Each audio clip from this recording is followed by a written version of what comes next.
সপ্তাহে 3 দিন আমাদের যে উপজেলা মেডিকেল হোম নর্মাল ডেলিভারি সেবা গ্রহণ করার জন্য।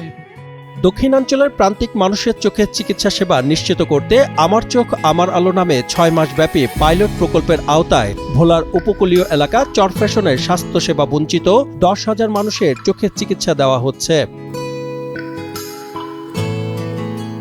এই প্রকল্পের অগ্রগতি, চ্যালেঞ্জ ও ভবিষ্যৎ পরিকল্পনা নিয়ে শুক্রবার ভোলার চরফ্যাশনে অনুষ্ঠিত হয় অংশীজন সভা। সেখানে আলোচকরা জানান, জানুয়ারি থেকে আমার চোখ আমার আলো প্রকল্পের আওতায় এরই মধ্যে 8,500 অধিক রোগীকে চক্ষু চিকিৎসা দেওয়া হয়েছে। তাদের মধ্যে 4,600 মানুষের মাঝে চশমা বিতরণ করা হয়েছে এবং 3,000-এর বেশি চোখের ছানি অপারেশনের উদ্যোগ নেওয়া হয়েছে।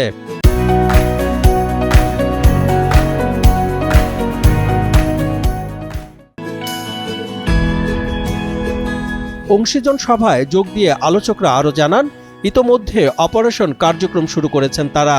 যাদের জটিলতা বেশি তাদের উন্নত চিকিৎসা নিশ্চিত করার পরিকল্পনা রয়েছে। ভবিষ্যতে এই মডেল দেশের অন্যান্য জেলাতেও সম্প্রসারণের প্রয়োজনীয়তা রয়েছে বলে জানান অংশীজনরা।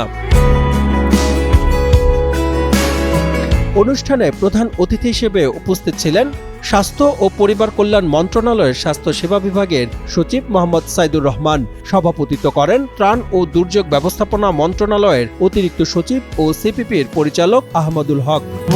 নরমাল ডেলিভারি সেবা গ্রহণ করার জন্য আমার চোখ আমার আলো প্রকল্পের মাধ্যমে ঘূর্ণিঝড় প্রস্তুতি কর্মসূচি CPP, Bangladesh disaster preparedness centre BDPC, Ad-din হাসপাতাল, টাটা ইয়াকা ও ডাক্তার কে জামান বিএনএসবি চক্ষু হাসপাতালের যৌথ উদ্যোগে ভোলার চরফ্যাশন উপজেলার প্রত্যন্ত এলাকার মানুষদের এই চিকিৎসা সেবা দেওয়া হচ্ছে।